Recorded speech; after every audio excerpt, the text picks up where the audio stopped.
الحمد لله والسلام على عباده الذين اصطفى. أعوذ بالله من الشيطان الرجيم.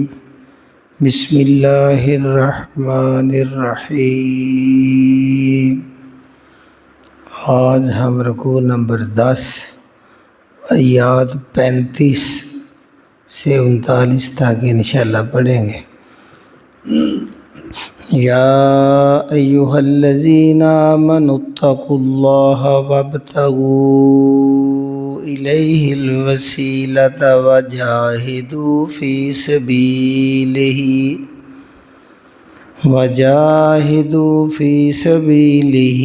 لعلکم تفلحون. صدق اللہ العظیم. یا ایہا الذین آمنو، اے لوگو جو ایمان لے آئے ہو، جنہوں نے اس بات پر یقین کر لیا ہے کہ کائنات کا مالک اللہ ہے اور لا الہ الا اللہ، اللہ کے سوا کوئی عبادت کے لائق نہیں، واشہد ان محمدً عبدہ ورسول، اور محمد صلی اللہ علیہ وآلہ وسلم اللہ کے بندے اور رسول ہیں. جب یہ تم نے اقرار کر لیا ہے اور یقین کر لیا ہے تو پھر کان لگا کے سنو. 3 حکم اللہ دے رہے ہیں. اتقوا اللہ، آپ نے اس اللہ سے ڈر جاؤ، اس اللہ کا دل میں تقوی پیدا کر لو. جب بھی یہ آئے نا، جب انشاءاللہ ہم قرآن مجید کے طالب علم ہیں اور ہر لفظ جو ہے نا اس کی کافی حد تک ہمیں پہچان ہو چکی ہے کہ ایک ایسے راستے پہ چلتے چلے جانا جس کے دونوں طرف کانٹے دار جھاڑیاں ہوں اور اپنے دامن کو بچا کے چلنا، یہ تقوی ہے. گویا کہ اللہ نے جس بات کا حکم دیا اس کو کرتے چلے جانا ہے، اور جن سے منع کیا ہے بچنے کا کہا ہے، شر سے برائی سے، وہ کانٹے ہیں، ان سے بچتے بچاتے سیدھا چلتے چلے جانا، یہ تقوی ہے. جو اللہ حکم دے وہ کر جانا، اور جس سے اللہ نے پرہیز کہا ہے اس سے مکمل بچ جانا، یہ تقوی. ایک تو یہ کرو. آگے وابتغوا، اور تلاش کرو، الیہ، اس ذات کی طرف، الوسیلۃ، وسیلہ، قرب. اب یہی وہ لفظ ہے کہ آج ہم طالب علم ہونے کے ناطے یہ بھی دیکھیں گے کہ کس لفظ کو کیا سے کیا بنا دیا جاتا ہے. ہم پڑھ رہے ہیں قرآن مجید اور یہ زبان ہے عربی. عربی کی کوئی ڈکشنری کھولیں، وہاں وسیلہ لکھیں، واو اور سین والا وسیلہ، تو قرب آئے گا کہ اللہ رب العزت کا قرب حاصل کرو، ایسے اعمال کرو کہ تم اللہ کے قریب پہنچ جاؤ، کیونکہ وہ تمہارا مالک ہے، وہ تمہارا معبود ہے اور تو اس کے بندے ہو. تو گویا اتنا قرب، اور اس کی مزید آگے وضاحت کی وہ قرب کیسے ہوتا ہے. وجاہدوا، اور پورا مجاہدہ کرو. جہاد جو ہے نا یہ جد و جہد سے نکلا ہوا ہے، جیسے ہم جد و جہد بولتے ہیں، کوشش کرنا. اتنی کوشش کرو کہ جتنی قوتیں بھی تمہیں اللہ کی بندگی سے دور کرنے میں لگی ہوئی ہیں ان ساروں کو ختم کرنے کی کوشش کرتے کرتے کرتے تم سیدھے اللہ کے پاس پہنچ جاؤ. یہ ہوتا ہے جہاد، کہ ہر وہ کوشش کرنا جو اللہ نے حکم دیا ہے وہ کر کے چھوڑنا، اور اس کے مخالف جتنی قوتیں ہیں، ابلیس پورا زور لگا رہا ہے، اس کا پورا لشکر جنوں کی صورت میں جو نظر نہیں آتے، وہ انسان کے اندر نفس ہے، وہ خواہشات کا پورا جال بچھاتا ہے. اس وقت اتنی میٹھی نیند آئے گی کہ پوری لوریاں دے گی کہ اس سے بڑھ کے مزہ کو نہیں. اتنا سکون ابھی تو آیا ہے. یہ ایک وہ قوت ہے جو بندے کو بندہ خدا بننے میں رکاوٹ بنتی ہے، گویا کہ وہ اللہ سے دور کرتی ہے. اللہ کا حکم ہے الصلاۃ خیر من النوم، اور یہ چھوٹی چھوٹی جتنی قوتیں بھی تمہیں خدا کا خالص بندہ ہونے سے روکتی ہیں، زور لگاتی ہیں، رکاوٹ بنتی ہیں، تم نے اس کے خلاف پورا مجاہدہ کرتے ہوئے مجاہد بن کے تم نے کیا کرنا ہے؟ فی سبیل ہی، اس کی راہ میں کوشش کرتے کرتے اللہ کا قرب حاصل کر لینا ہے۔ جب یہ تم تین کام کر لو گے لعلکم، پھر امید ہے کہ تم تفلحون، اس دنیا میں بھی کامیاب ہو جاؤ گے، اور ایک دنیا آگے ہے وہ اس میں کامیاب ہو جاؤ گے۔ جس طرح اس دنیا میں کامیابی کے لیے تمہیں صبح و شام کوشش کرنی پڑتی ہے، بھئی چلنا پھرنا پڑتا ہے، ہمت کرنی پڑتی ہے، تو تم دنیا کی کامیابی پاتے ہو۔ ایسے ہی ایک زندگی آپ کے بھی ہے، جو آمنو آیا نا، اس کا مطلب یہ ہے کہ تم اس بات پر ایمان لے آئے ہو کہ ایک زندگی یہ ہے، اور ایک جب یہ ختم ہونی ہے دوسری زندگی بھی ہے جس کو اخروی زندگی کہتے ہیں، اس میں بھی تو کامیابی چاہیے نا، وہ ابدی زندگی ہے، اس کے لیے کامیابی کے اللہ نے آج یہ تین گر بتا دی ہیں کہ وہ زندگی پر ایمان رکھنے والوں، یا ایھا الذین آمنو، اے وہ لوگوں جن میں مرنے کے بعد زندہ ہونے کا یقین ہے، وہی ایمان والے ہیں۔ کافر تو کہتے ہیں وہ ختم ہو گئے، دنیا کے ساتھ ختم ہو گئے۔ اے وہ لوگوں جن کا دوسری زندگی پر ایمان ہے، کیا کرو پھر؟ اتقوا اللہ، اپنے دل میں تقوی کو جگہ دے دو، جہاں اللہ کہے وہ کرو، جہاں اللہ نے کہا ہے وہ بچ جاؤ۔ اور دوسرا ہے وابتغوا، اور ایک ہی تمہاری تلاش ہونی چاہیے، زندگی کا ایک ہی مقصد ہونا چاہیے، الیہ، اسی اللہ کا جس کے دل میں تقوی ہے، اسی کی طرف تم نے تلاش کرنا ہے، الوسیلہ قرب، اس کے اتنا قریب ہو جانا ہے کہ مالک تم سے راضی ہو جائے اور تم مجھ سے راضی ہو جاؤ۔ اب دیکھیں نا، یہی لفظ اردو میں استعمال ہوتا ہے وسیلہ، اور اس کو ہم ذریعہ کہتے ہیں، بعض اوقات اس کو طفیل بول دیتے ہیں، اس کے واسطے ہمارے یہاں یہ بتایا جاتا ہے کہ میں نے یقین جانا جب یہ لفظ آیا نا 6 تفاسیر، ہر ایک میں 6 کے 6 کے اوپر قرب لکھا ہوا ہے کہ اللہ کا قرب حاصل کرنے کا تلاش میں لگ جاؤ۔ اور یہی بندہ کب اللہ کہتا ہے، جو ہمارے ہاں وسیلہ اردو کا سمجھا جاتا ہے، کہ اللہ کیا یہ حکم دے رہا ہے کہ تقویٰ تو میرا دل میں پیدا کرو اور مجھے چھوڑ کے اور بندوں کے پیچھے لگ جاؤ، ان کی سفارش ڈھونڈ کے میرے پاس آ جاؤ۔ اللہ اپنا بندہ بنانا چاہتا ہے، تم نے میرا قرب حاصل کرنا ہے، تو میرے علاوہ کسی کے پاس نہیں پہنچنا۔ جب تم وہاں پہنچو گے تو وہ خود میرے بندے ہیں، وہ خود میرے قرب کے لیے دعائیں اٹھا رہے ہیں، وہ میرے قریب آنا چاہتے ہیں۔ بالکل یہ تصور ہمیں جو دیا جاتا ہے، جب ہم خود آنکھیں کھولیں گے، ہر لفظ ساتھ دیکھیں گے، تو ایک وسیلہ یہ ہے کہ دعاؤں میں ہم کہتے ہیں یا اللہ فلانے کے واسطے۔ پورے قرآن و حدیث کو کھول کے دیکھ لیں، کسی حدیث میں اگر دعا میں کہیں واسطے کی ضرورت ہے تو صرف 2 چیزیں آتی ہیں، ایک اللہ رب العزت کے سارے بابرکت قدرت والے سین اور پیارے نام، ان کا واسطہ، اللہ تو کریم ہے، تجھے تیرے شان کریمی کا واسطہ، اللہ تو غفور ہے، تجھے شان غفوریت کا واسطہ۔ اس کو اللہ خوش ہوتا ہے، اللہ نے خود کہا ہے کہ مجھے میرے ناموں سے پکارو۔ ایک تو یہ طریقہ ہے۔ دوسرا جو صحیح حدیث ہے وہ بھی قولی حدیث ہے کہ اگر انسان نے اس خالق کو راضی کرنے کے لیے خالص اللہ کی رضا کے لیے کبھی کوئی کام کیا ہو کہ میرا اللہ مجھ سے راضی ہو جائے، تو وہ اس کام کا وسیلہ، اللہ میں نے یہ کام تجھے راضی کرنے کے لیے کیا تھا۔ جس طرح وہ پہاڑ میں 3 داخل ہوئے تو آگے بڑا پتھر آ گیا تھا، تو اللہ کے نبی نے یہ صحیح حدیث بتائی ہے کہ اس نے کہا کہ اللہ میں والدین کی خدمت کرتا تھا اور تیری رضا کے لیے تو پتھر ہل گیا۔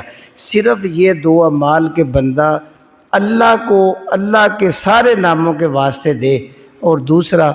کہ اپنا کوئی خالص عمل ڈھونڈے کہ میں نے خالص اللہ کا بندہ بن کے خالص اللہ کی رضا کے لیے کیا، تو آج اللہ کے آگے وہ رکھو کہ اللہ میں تجھ کو راضی کرنے کے لیے کیا تھا، اور اگر تیرے لیے کیا تجھے پسند آیا تو مجھ پہ رحم فرما دے۔ اگر حدیث میں پوچھتے ہیں، دوسری طرح جو وسیلہ عربی میں آتا ہے، حضرت عمر بن عاص رضی اللہ تعالیٰ عنہ، مسلم شریف کے حدیث ہے، وہ کہتے ہیں کہ اللہ کے نبی صلی اللہ علیہ وسلم نے مجھے کہا ہے، اے عمر بن عاص، جب بھی تم اذان سنو تو جو مؤذن کلمات کہتا ہے وہ تم کہتے جاؤ، اور جب وہ اذان ختم ہو جائے مجھ پہ درود پڑھو، جو مجھ پہ ایک بار درود پڑھتا ہے اللہ اس کے لیے رحمت کے 10 دروازے کھولتا ہے، اور اس کے بعد میرے لیے وسیلہ کی دعا کرو۔ ہم پڑھتے ہیں نا اللہم رب ھذہ الدعوۃ التامۃ والصلاۃ القائمہ آتی محمدا الوسیلۃ، وہ لفظ یہ ہے میرے لیے وسیلہ کی دعا کرو۔ تو حضرت عمر بن عاص پوچھتے ہیں یا رسول اللہ یہ وسیلہ کیا ہے؟ آپ نے کہا وسیلہ جنت میں اعلیٰ ترین جو جگہ ہے، مقام ہے، اس کا نام وسیلہ ہے، اور اللہ اپنے بندگان خدا میں سے آدم علیہ السلام سے لے کے آخری انسان جو پیدا ہونا ہے، ان ساروں میں سے صرف ایک اپنے بندے کو وہ مقام عطا کرنا ہے۔ اس لیے تو میرے لیے اس مقام کی دعا کیا کرو، اور مجھے اللہ سے امید ہے کہ وہ بندہ میں ہی ہوں گا، اور جو میرے لیے اس وسیلہ کی دعا کرے گا اس مقام کے لیے، اس پر میری شفاعت واجب ہو جائے گی، اس کے لیے میری شفاعت واجب ہو گیا۔ یہ وسیلہ آتا ہے کہ تم نے تلاش کرنا ہے وسیلہ، اللہ کا پورا قرب لینا ہے، ایسے اعمال کرتے چلے جانا ہے، اور اللہ اور بندہ کے درمیان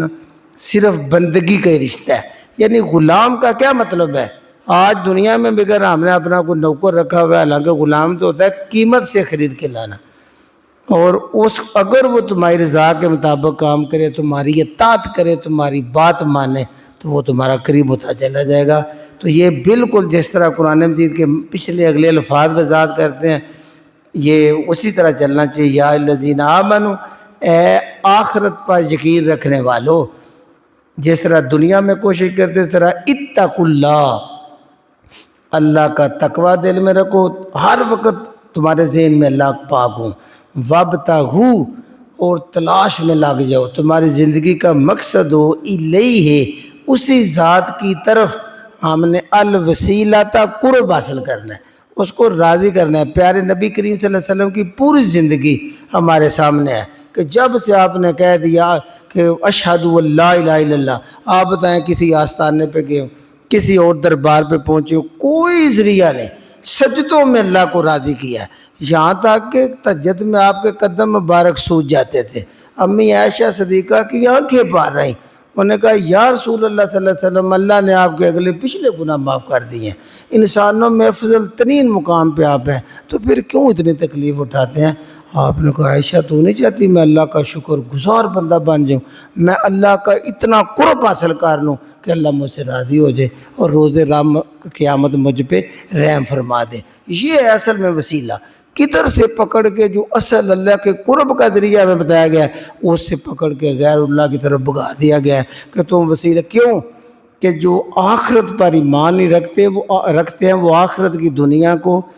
بالکل اس دنیا کی طرح سمجھتے ہیں، اور ادھر سفارت چل جاتی ہے، ادھر رشوت چل جاتی ہے، یہ سارے نظارے چل جاتے ہیں کہ اس کا سہارا ڈھونڈ لو، اس کا سہارا۔ اللہ کے لیے آخرت میں یہ نظام نہیں آگے، وہ بھی اللہ نے وضاحت کر دی ہے کہ تم نے اللہ کا قرب حاصل کرنا ہے، اس کا ایک ہی طریقہ ہے وَجَاهِدُوا، اور مجاہدہ کرو، مجاہد بن جاؤ، کوشش کرو کیا کرنی ہے، الیہ فی سبیلہ، صرف ایک ہی اس کی راہ کے سامنے جو رکاوٹ آئے، نیند آئے تو اس کو ٹھکرا دو، مال آئے ٹھکرا دو، میں ضروری کام آ گیا، گاہک آ گیا، پیسے گن رہے ہو، ادھر اللہ اکبر کی آواز آ گئی ہے، تم نے کوشش کرنی ہے اللہ کے گھر کی طرف جانے کی۔ یہ 3 حکم دے کے اللہ کہتا ہے لعلکم، پھر پوری امید ہے کہ تم تفلحون، اس دنیا میں بھی فلاح پا جاؤ گے، اور جب آنکھ کھلے گی دوبارہ تو وہاں بھی کامیاب ہو جاؤ گے۔ آگے مزید وضاحت ہے ان الذین کفروا، بے شک وہ لوگ جو اس بات کا انکار کریں، کیا بھئی جب کافر ہوا ہے نا، پچھلی آیت کو ساتھ لے کے چلا کریں۔ قرآن مجید کا یہ اصول ہے کہ ایک طرح مثبت سمجھاتا ہے، دوسری طرح اس کا الٹ کر کے سمجھاتا ہے، ایک بار دھوپ میں کھڑا کر کے پھر چھاؤں میں کھڑا کرتا ہے تاکہ دونوں کے فرق کا پتہ چلے۔ ان الذین کفروا، بے شک وہ لوگ جو ان تینوں باتوں کا انکار کرتے ہیں، ایک تو تقوی دل میں نہیں لاتے، اللہ کا قرب تلاش کرنے کی کوشش نہیں کرتے، اور جہاد نہیں کرتے، یہ نیند کے خلاف، شیطان کے خلاف، ساری قوتوں کے خلاف نہیں کرتے، ان تینوں کا انکار کرتے ہیں۔ تو سنو پھر، لو، اگر انا کہ لہم ان کے لیے ما فی الارض ما جو کچھ فی الارض زمین میں ہے.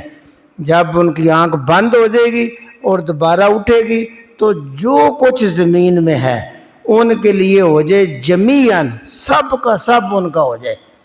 وَمِثْلَهُ اور اس کے برابر اور ہو جائے، یعنی زمین کا سارا سونا، سارا چاندی، سارے یورو، سارے پاؤنڈ بنانے والی مشینیں، سارے جو ریال بنتے ہیں، ٹوٹل ساری کائنات کی ساری دولت اس کے پاس ہو جائے اور اتنی اور بھی ہو جائے. اللہ کہتا ہے کہ اللہ آخرت کا نظام بتانے لگا ہے کہ وہاں یہ نہیں ہے چل بھئی یہ فرشتہ دیوی ہے تو سفارش کر دے بیڑا پار. یہ مشرکین کا عقیدہ تھا. اتنا وَمِثْلَهُ مَعَهُ اتنا اس کے پاس اور ہو جائے. اللہ کہتے ہیں یفتدو وہ فدیہ دے. فدیہ ہوتا ہے کہ بچنے کے لیے وہ پیسے دے دینا. یفتدو وہ فدیہ دے کہ بچ سکے بہی اس کے بدلے میں من عذاب سے. یوم القیامہ قیامت کے دن عذاب سے بچنے کے لیے پورے زمین کے سارے خزانے اور اتنے اور اس پر رکھ کر اگر وہ فدیہ دے، اللہ کہتا ہے ما تقبل منہم ان سے یہ قبول نہیں کیا جائے گا. پہلے نمبر پہ تو یہ لو جب آ جاتا ہے نا، لو اس کا مطلب ہوتا ہے ناممکن چیز ہے. اللہ سمجھانے کے لیے کہتا ہے فرض کریں تیرے پاس، چونکہ رسول کریم صلی اللہ علیہ وسلم نے ذات کی کہ جہنمی جس کو سب سے ہلکا عذاب دیا جائے گا، اللہ اس کو پکڑ کے باہر لائیں گے اور کہیں گے اگر تیرے پاس زمین بھر سونا ہو اور کہا جائے اتنا اور ہو اور کہا جائے کہ وہ تو دے دے اور اس عذاب سے چھٹکارا مل جائے گا، تو دینے کے لیے تیار ہوگا کہ یا رب میں حاضر ہوں. تو اللہ کہے گا اس سے چھوٹی چیز میں تو اسے مانگی تھی جب تو آدم کی پشت میں تھا کہ میرے ساتھ شرک نہ کرنا، میں تجھے آگ میں نہیں ڈالوں گا. آج ہمیں سنبھل جانا چاہیے. ان الذین کفروا بے شک جو انکار کرنے والے ہیں، لو ان لہم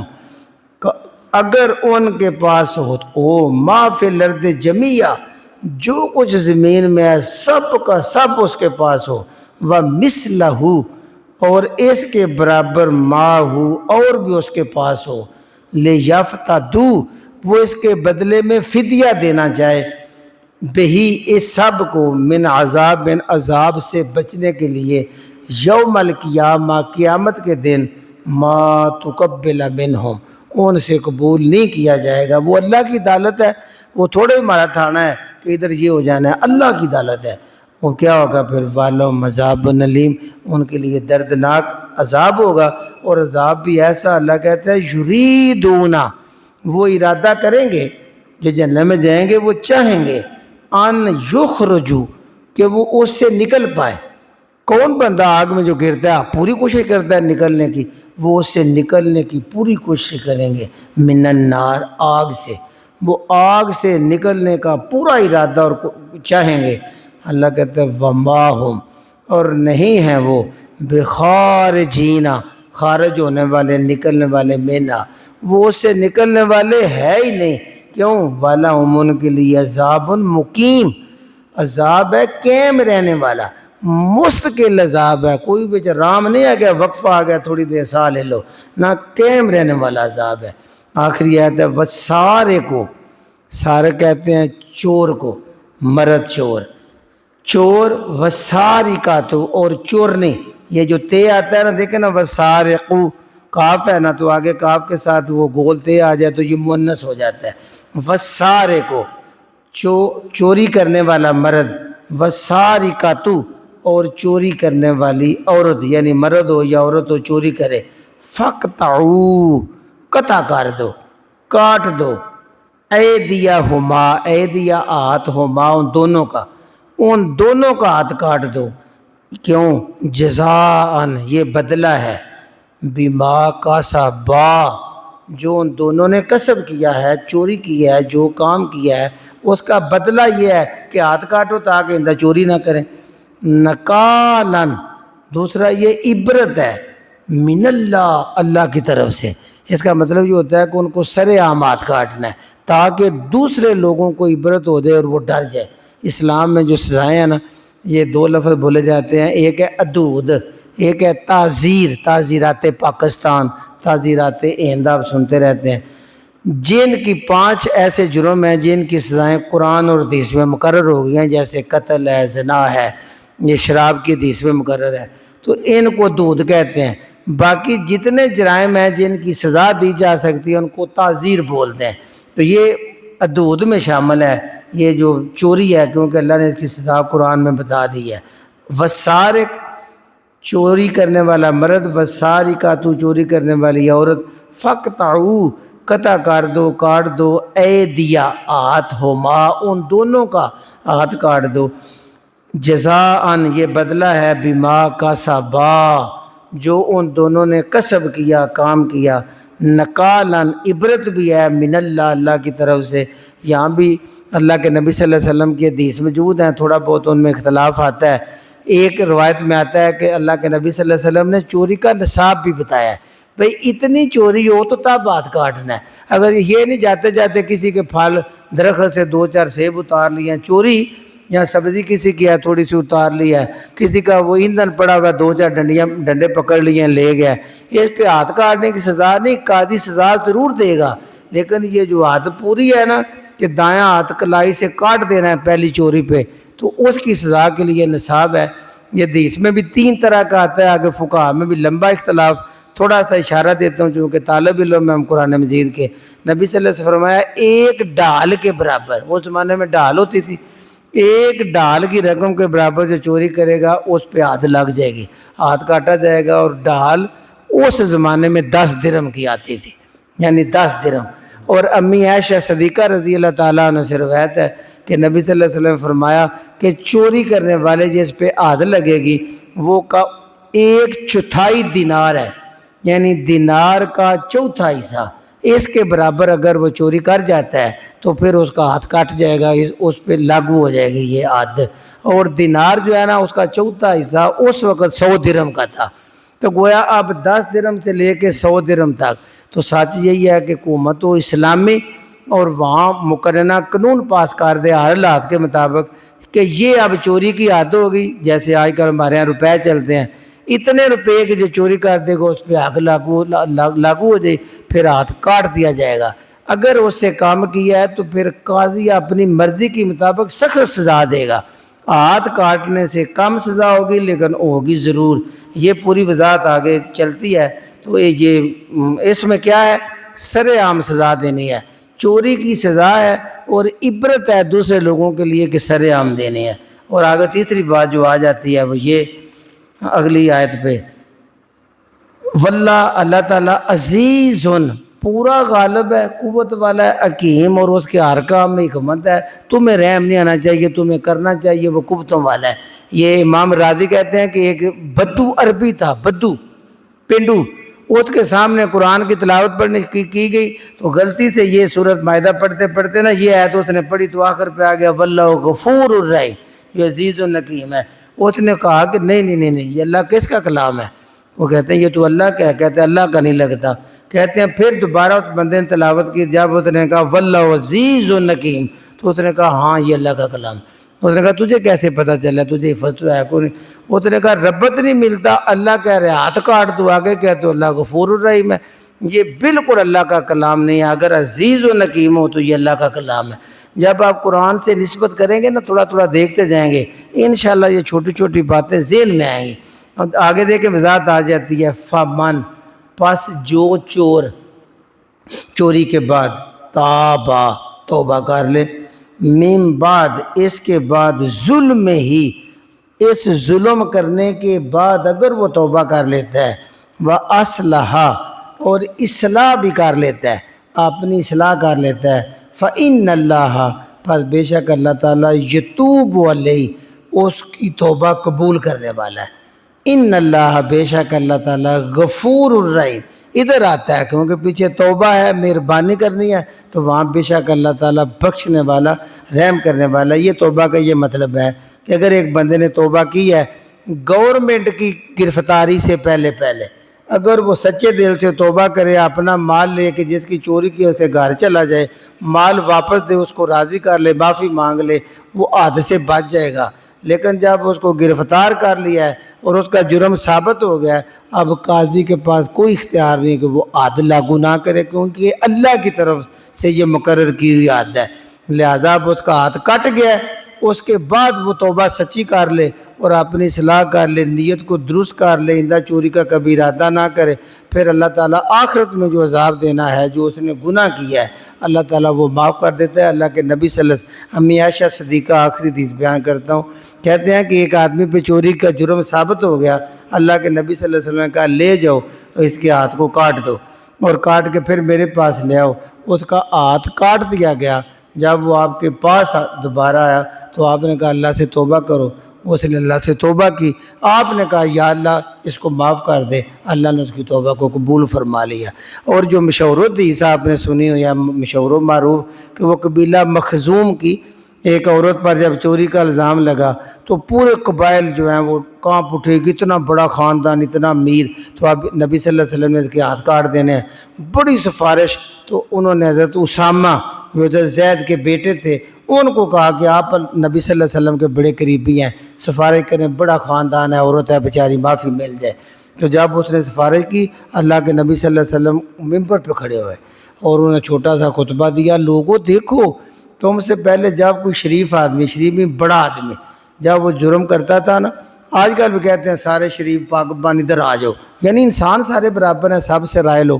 تو وہ بڑا آدمی جرم کرتا تو وہ سزا سے بچ جاتا، غریب آدمی جرم کرتا اسے قانون کے مطابق سخت سزا دی جاتی۔ اور اس کے بعد آپ نے قسم اٹھائی کہ اس ذات کی قسم جس کے قبضہ قدرت میں میری جان ہے،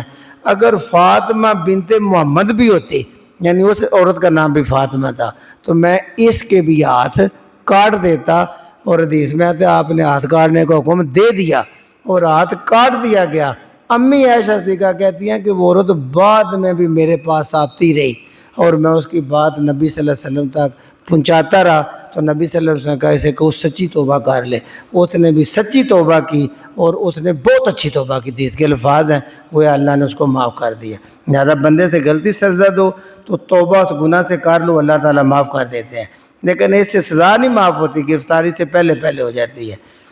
ایک بار دعا لیجیے، یا الذین آمنوا اتقوا اللہ، اے ایمان والو، آخری زندگی پر اخرت پر یقین رکھنے والو، اتقوا اللہ،